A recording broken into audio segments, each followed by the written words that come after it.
Có lẽ anh phải nói ra để cho nhẹ lòng. Có lẽ ta chỉ có duyên gặp nhau.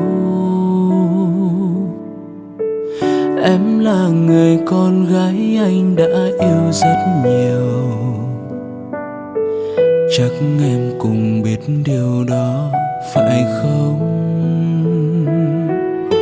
Sau bao sóng gió ta đã vượt qua.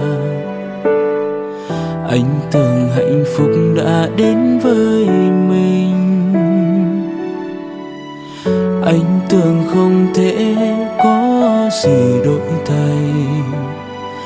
Nào ngờ cuộc sống không cho ta trọn vẹn ước mơ. Khi tình yêu không còn như xưa, con người cũng thay đổi cách nhìn.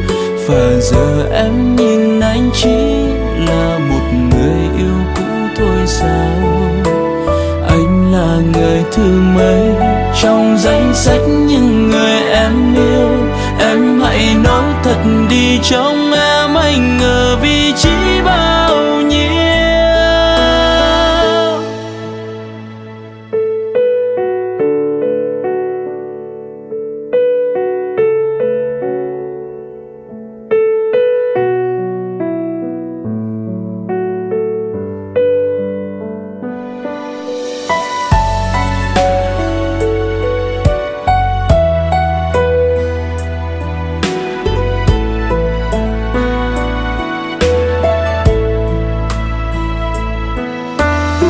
Sau bao sóng gió ta đã vượt qua.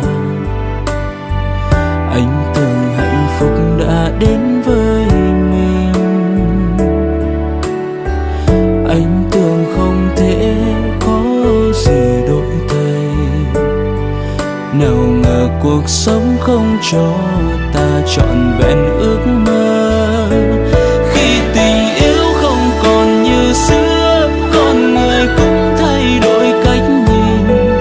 Và giờ em nhìn anh chỉ là một người yêu cũ thôi sao? Anh là người thứ mấy trong danh sách những người em yêu?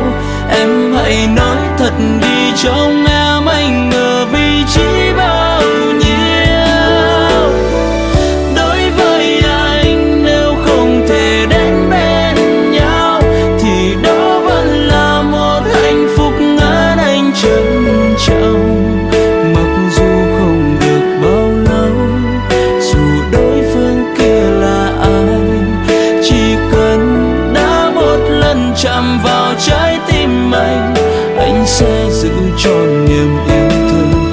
Nhiều khi anh cũng không thể hiểu nổi chính mình.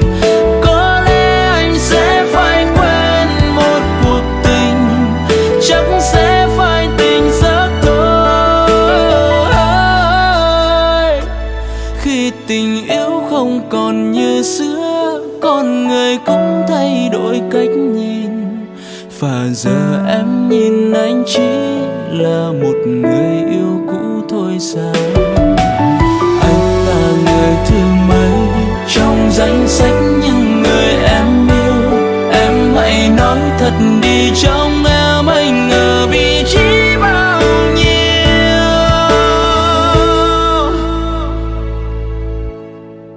Có lẽ anh phải nói ra để cho nhẹ lòng. Có lẽ ta chỉ có duyên